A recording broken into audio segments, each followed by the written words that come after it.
vamos al mercado que 2, 3 veces por semana a comprar muchas cosas que luego terminan en nuestro plato. Y no siempre sabemos de dónde viene ese tomate o esa lechuga o cómo se ha cultivado.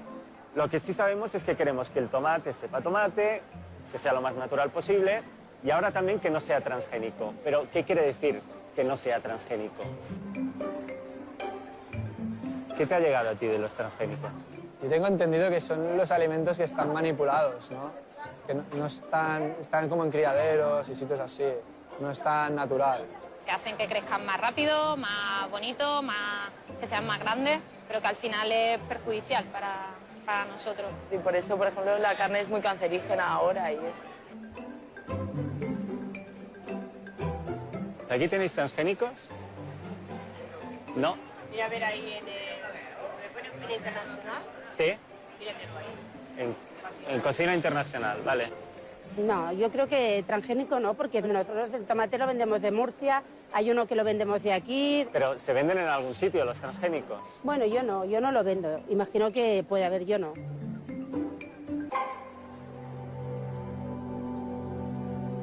Si buscas qué es un alimento transgénico en Google, lo que te dice es, y leo, aquellos que han sido producidos a partir de un organismo modificado mediante ingeniería genética y al que se le han incorporado genes de otro organismo para producir las características deseadas. Un poquito más abajo leo que se han aprobado más de 100 cultivos transgénicos para consumo y que según la Organización Mundial de la Salud son tan seguros como los convencionales. Y aunque lo diga la OMS, los transgénicos se siguen viendo como algo malo. ¿Pero por qué? Una de las razones podría ser la campaña antitransgénicos de ONGs como Greenpeace. Una campaña que ha enfurecido y mucho a los más de 100 premios Nobel que se han juntado para firmar una carta en la que atacan a Greenpeace por su posicionamiento en contra. Hola Luis. Hola Raúl. ¿Qué tal? Buenos días, bienvenido aquí a Greenpeace. Luis Ferreirín es el responsable de Agricultura en Greenpeace y cree que la carta de los premios Nobel responde a intereses económicos. Una campaña muy agresiva que tiene como fin, sobre todo, promocionar a los transgénicos. Por lo tanto, sin duda que hay unos intereses de la industria biotecnológica para mover ese tipo de iniciativas. ¿Qué pasa con los transgénicos? ¿Cuál es el problema? En primer lugar, no son necesarios. En segundo, son una amenaza para el medio ambiente. En tercero, son el exponente máximo de un modelo de agricultura industrial que nos está llevando hasta el borde del precipicio. Y en cuarto lugar, porque sigue sin existir un consenso científico sobre su seguridad. El 95% de los transgénicos del mundo se cultivan en solo 5 países: Canadá, Estados Unidos, Brasil, Argentina y China. El otro 5% se planta en 10 países más, entre ellos España. En la mayoría de países europeos están prohibidos. No son algunos los países que en Europa que están prohibiendo los cultivos transgénicos, son la gran mayoría. Y el único que lo cultiva a una escala realmente importante es de España.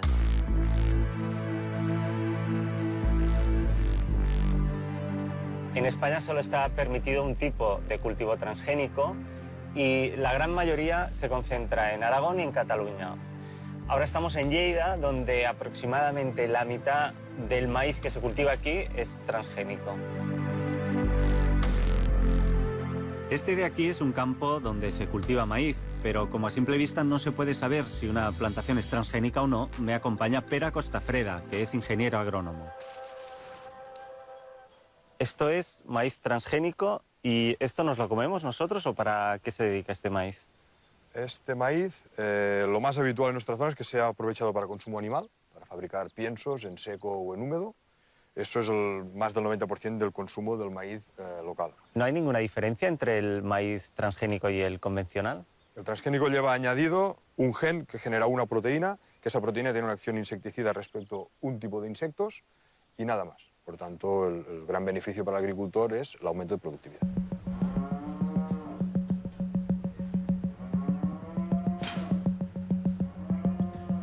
Prácticamente todo lo que come la ganadería española es transgénico, porque o bien está hecho de soja transgénica o maíz transgénico.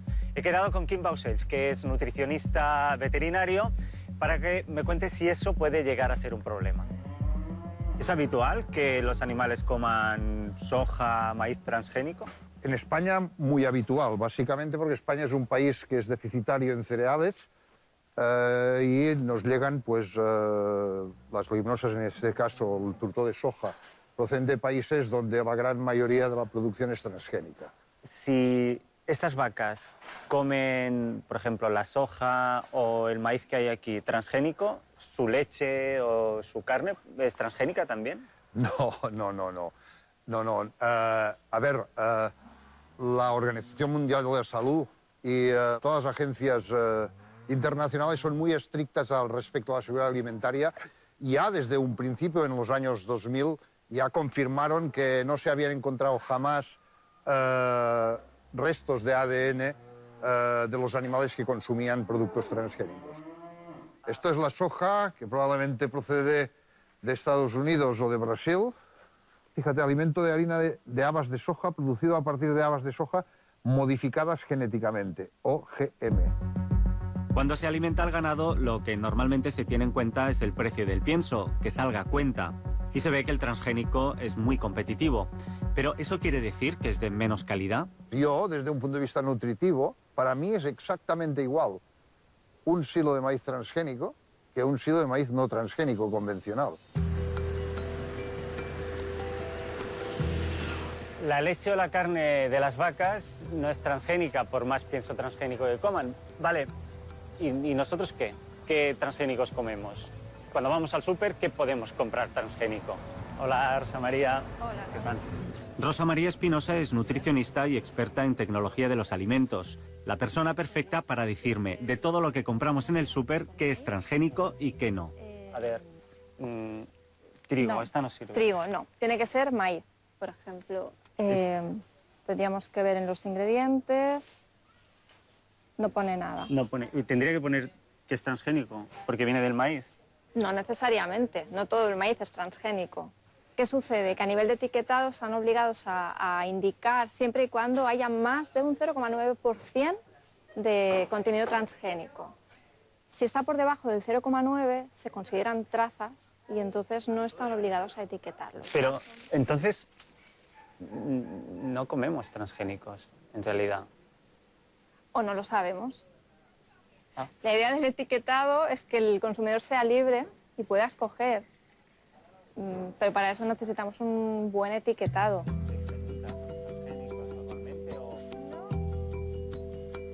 El tomate este fantástico, con color, grande, uniforme, sin sabor, ese sí es transgénico. No, una leyenda urbana. Ni los del súper, ni los del mercado, ni los del país al que vamos a comprarle directamente pueden ser transgénicos, porque de momento el único tomate transgénico que existe está en el laboratorio.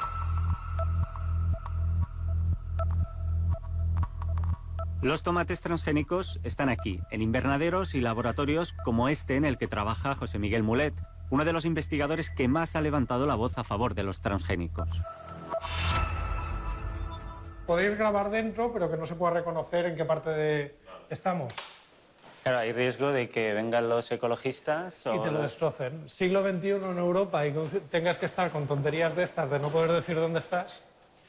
Puedo decirte que, por ejemplo, estos tomates de aquí es del grupo de Toni Granell y de Diego Orzáez, y lo que están haciendo es intentando producir vacunas dentro de los tomates, o intentando producir tomates que prevengan el cáncer.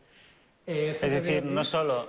Claro, eso es interesante, porque hay gente que dice que los transgénicos pueden provocar cáncer y lo que estáis intentando... Y sin ningún tema.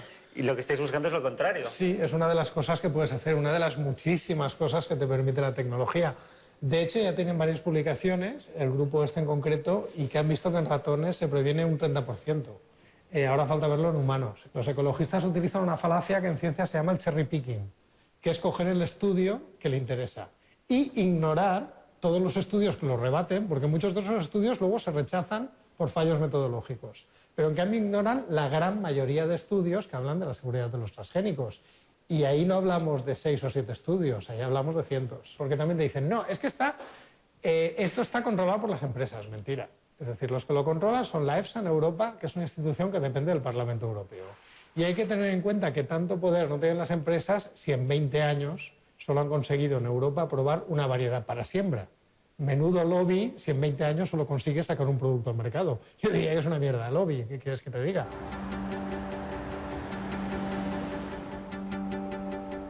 En Barcelona está uno de los 21 científicos europeos que se encargan de decirnos si un transgénico es seguro o no. Josep Casacuberta es miembro de la EFSA, la Autoridad Europea de Seguridad Alimentaria. Cualquier organismo modificado genéticamente aprobado tiene siempre una opinión científica detallada que dice que no hay un riesgo asociado a su consumo o a su cultivo. ¿Y se puede decir categóricamente que no hay ningún peligro con los transgénicos que se están cultivando en nuestros países, en Europa?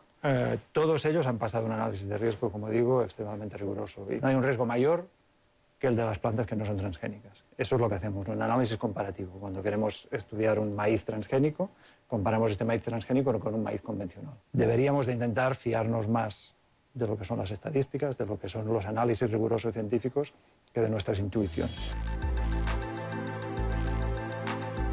Que la EFSA diga que un transgénico es seguro no quiere decir que los países vayan a aprobar su cultivo. Cada país decide por su cuenta. José Ramón Olarieta es edafólogo y químico agrícola y una de las personas que más en contra se ha posicionado contra la EFSA y contra los transgénicos.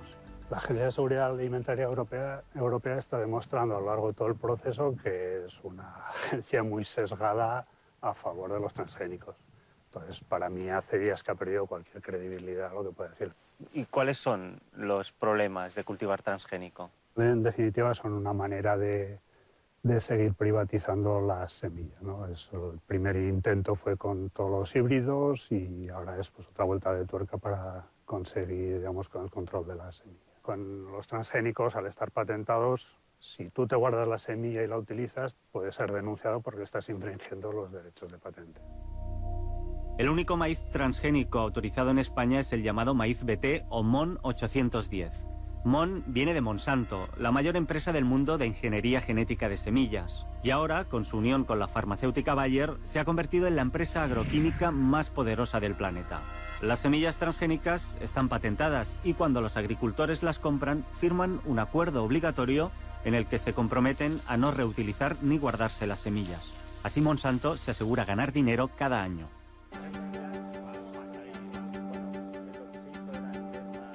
La comunidad científica es casi unánime a favor de los transgénicos. Para evitar monopolios piden poder investigar libremente y así desarrollar las plantas específicas que necesita cada país, una manera de no depender de lo que venda Monsanto.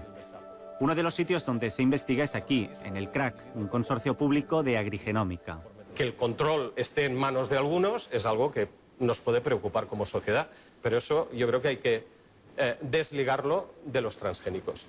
De la misma manera que no nos gusta que haya monopolios en electricidad, en telefonía, en farmacia, en farmacéuticas. Si lo que no te gusta es que haya un monopolio con varias variedades, pues regula. Para que eso no ocurra o convence a los agricultores para que no lo hagan. Si lo hacen habrá una razón, supongo, ¿no? Y ahí se mezclan muchísimos temas, temas económicos, temas culturales, temas sociológicos.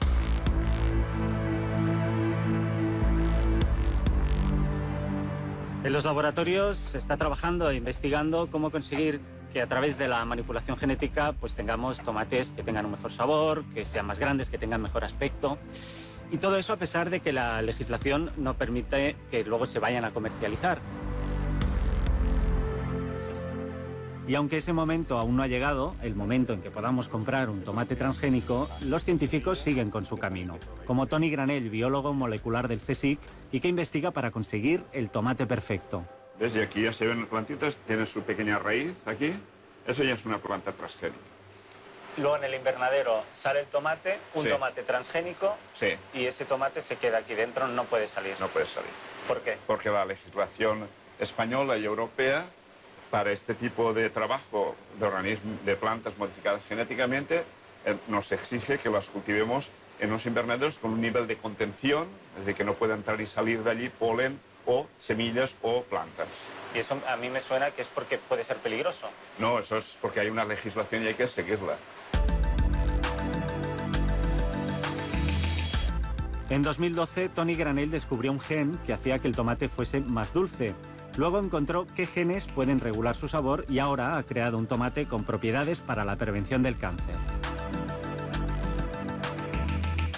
Tenemos ahora mecanismos para introducir el gen de cualquier organismo en otro organismo. Eso para algunos puede ser muy transgresor. O sea, podríamos coger un gen de cualquier organismo y meterlo en tomate. Si ese gen confiere una propiedad al tomate que el consumidor, la sociedad en general, ve que es beneficiosa, no veo por qué no podamos hacerlo.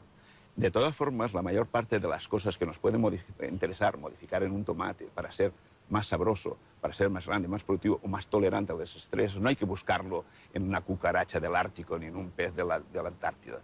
Está seguramente en lo que llaman el gene pool, en los recursos genéticos que hay disponibles dentro de la especie tomate. ¿Hasta dónde se puede llegar con la modificación genética de alimentos? Bueno, durante un tiempo, y eso ha sido parte del problema, las empresas que han utilizado la ingeniería genética, en el caso de las plantas, han puesto el énfasis en mejorar, por ejemplo, la productividad o la resistencia a determinados herbicidas. Todos son características para asegurar que puedes producir los alimentos, ¿no?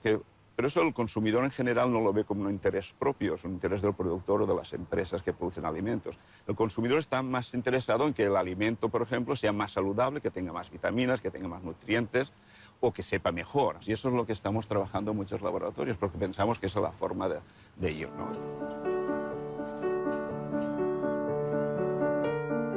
En Israel, la Modern Agriculture Foundation quiere fabricar carne de laboratorio en cantidades masivas. Eso serviría para solucionar algunos de los grandes males del planeta. O al menos, eso es lo que dice la actriz porno y activista vegana Maria Riot, que está en Nueva York, en la Alliance for Science de la Universidad de Cornell. Allí van cada año 30 escogidos de todo el mundo para convertirse en líderes de la causa transgénica. Detrás está el dinero de la Fundación Bill y Melinda Gates. Muchas veces se dice, me opongo a los transgénicos, a que algo sea creado en un laboratorio porque no es natural. Y sí, la carne de laboratorio va a hacer que se reduzca el número de vacas hoy mismo en un matadero y que se va a reducir los gases de metano que están haciendo que tengamos este cambio climático que se está llevando por delante al mundo. ¿Por qué no apoyarla? ¿Solo por una preferencia personal, por prejuicios que tenemos hacia ellos? Si va a saber igual que la carne que compramos en el supermercado, que no sabemos de dónde vino. Carne adulterada, plastificada, fruta tintada, con sabor a nada, bien hinchada. Suelen ser ecologistas, antiglobalización y también antitransgénicos. Un discurso que han hecho suyo caras populares como el cantante Macaco. Exilio al campesino, la huella vacía que todo lo mata. O como Manu Chao y Perro Verde, con su canción digamos que poco ambigua llamada Fuera Monsanto. Monsanto también ha sido el blanco de los puertorriqueños Calle 13. Aguantamos que Monsanto infecte nuestra comida, aguantamos el agente naranja y los pesticidas. Y así, a través de canciones y proclamas, se ha extendido la idea de que los transgénicos son malos. Soy semilla. Esa idea de que los transgénicos nos van a llevar al abismo la tiene muy clara Mariano Bueno, divulgador de la agricultura ecológica. En talleres como este defiende que el único laboratorio en el que es ético hacer cruces y mutaciones es el huerto. No echaréis nada a las plantas que no echarías de aliño en una ensalada. Ningún producto que tú no echarías de aliño en una ensalada, no lo pongas a tus plantas porque terminará en tu plato. Mariano defiende que lo natural es lo que sale de la tierra, no de la probeta. En realidad los transgénicos, tal como se está empleando hoy día, solo es para que unas pequeñas multinacionales, unas grandes, pero pocas multinacionales, hagan grandes beneficios. Eso es lo que estamos viendo de los transgénicos. El resto de mejoras se pueden hacer simplemente por selección natural y por observación, claro, de laboratorio y tal. Pero tengamos en cuenta que si queremos realmente plantas que den mejores resultados, no las tenemos que hacer ni en un invernadero ni en un laboratorio. Las tenemos que cultivar al aire libre, en su medio, y que hagan mutaciones genéticas que adapten. Las variedades que hemos seleccionado los agricultores durante miles de años son las que estaban adaptadas a un lugar, a unas circunstancias, a un suelo, a un clima y a unos gustos culinarios. Y eso es hacia lo que tenemos que ir. El discurso más militante en contra de los transgénicos se encuentra en sitios como esta feria de alimentación ecológica, a donde va mucha gente para escuchar a voces como la del doctor Carmelo Vizcarra. Cuando yo alineo lo que yo pienso con lo que yo siento, con lo que yo hago, me estoy curando. Vizcarra dice que los alimentos nos aportan nutrientes y también lo que llama energías sutiles en espiral. El problema de los transgénicos es que, saltándose todas las barreras y todas las leyes de la naturaleza, intenta insertar un gen de un elemento de la naturaleza en otro gen totalmente extraño y a veces muy lejano en el proceso evolutivo. Y esto para mí es jugar a aprendiz de brujo. La naturaleza es muy sabia, tiene una conciencia muy grande. Semilla de vida. Josep Pàmies es horticultor y forma parte de una asociación llamada Dulce Revolución, con gente que asegura que se ha curado de enfermedades como el cáncer con plantas. Los transgénicos a medio y largo plazo provocan cáncer y esto lo han demostrado con ratas. Gracias a esta investigación de estos investigadores independientes, Luis Seralini, Alpar Pusztai, se prohibió en Francia, luego Alemania, toda la Unión Europea está prohibido el cultivo. En cambio en España no. ¿Qué ocurre en España? ¿Es que estos estudios no sirven para nosotros? Los que dicen que los transgénicos provocan cáncer se agarran normalmente a esta investigación del biólogo francés Gilles Seralini, que efectivamente dice que las ratas con las que investigó desarrollaron tumores. Lo que dice esta investigación también es que fue rechazada. He venido a ver a un oncólogo para que me saque de dudas. Constantino, ¿qué tal? Constantino Sábado ha publicado varias investigaciones sobre el cáncer en revistas científicas, así que me puede hablar de si los transgénicos son perjudiciales y de la polémica investigación de las ratas con tumores. La ciencia se mueve con evidencia y hoy por hoy no tenemos evidencia de que los transgénicos provoquen perjuicios graves a la salud ni tampoco cáncer. Ha habido algunos estudios que parecían apuntarlo, pero metodológicamente no eran estudios suficientemente correctos. Como este. Sí, este que traigo, ¿verdad? Gilles Seralini, que dice que provocan cáncer, pero que luego fue retirado. Exacto. Pero eso tampoco es tan extraño. Puede suceder que un artículo, un experimento, se publique en una revista científica, los revisores lo hayan dado como apto, pero luego cuando sale a la luz y el resto de la comunidad científica lo lee y lo analiza, pues a lo mejor se observa que ha habido deficiencias que han pasado desapercibidas.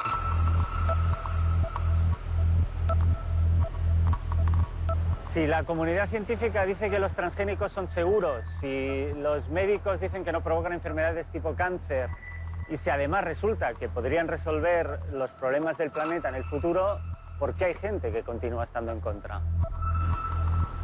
A lo mejor el problema es cómo se nos ha presentado la información. Sobre eso quiero hablar con Michele Catanzaro, que es periodista científico. De hecho, es el mejor periodista científico europeo de 2016. Michele, ¿por qué ha calado tanto en la ciudadanía que los transgénicos son perjudiciales? Bueno, sobre los transgénicos, por cómo ha ido evolucionando la historia, realmente hay posiciones muy encontradas. Por un lado tenemos gente que está absolutamente convencida que eso es tóxico y que te va a matar si te lo comes, y por el otro lado gente que te viene a decir que eso solucionará el hambre en el mundo, que es la panacea para la productividad de la agricultura. Hay mucha polarización sobre este tema, posiciones muy extremas, pero las dos tienen el mismo fallo. Es el de convertir un problema que es un problema político, como es la organización de la agricultura en nuestros días, en un problema tecnológico, como si los transgénicos la tecnología de los transgénicos nos va a condenar o nos va a salvar. En realidad es un problema muchísimo más complejo que tiene componentes tecnológicos, pero también muchos componentes políticas y económicas. ¿Y cómo se ha llegado hasta aquí? Probablemente lo que los expertos dicen que ha pasado es que se ha corrido un poco demasiado. Se ha ido a las aplicaciones tecnológicas sin pasar por esta fase de debate, de discusión, de desarrollo lento en colaboración con el conjunto de la sociedad. Entonces, cuando la sociedad se ha enterado que estaba pasando esto, se ha generado enseguida una posición de oposición muy fuerte que a su vez ha generado una posición de defensa a veces también desaforada. Porque realmente está demostrado que a veces no son suficientes los hechos. La gente no toma decisiones solo en base a los hechos, los toma también en base a sus valores. Entonces es muy importante que realmente todos los valores de toda la sociedad sean tenidos en cuenta. Así que al final el tema no es tanto si los transgénicos son buenos o malos, sino en cómo hemos reaccionado nosotros. Porque en realidad la modificación genética en agricultura se ha hecho desde la antigüedad y nunca nos ha molestado. Claro, porque se entendía que era natural. Pero, ¿por qué pensamos que lo natural es mejor? Naturales son los terremotos, las enfermedades o el veneno de serpiente y no por eso son cosas buenas. Quizá el problema es dónde ponemos la línea que separa lo que es natural de lo que no. Y claro, esa línea se va a mover mucho dependiendo de los valores y la ideología de cada uno de nosotros.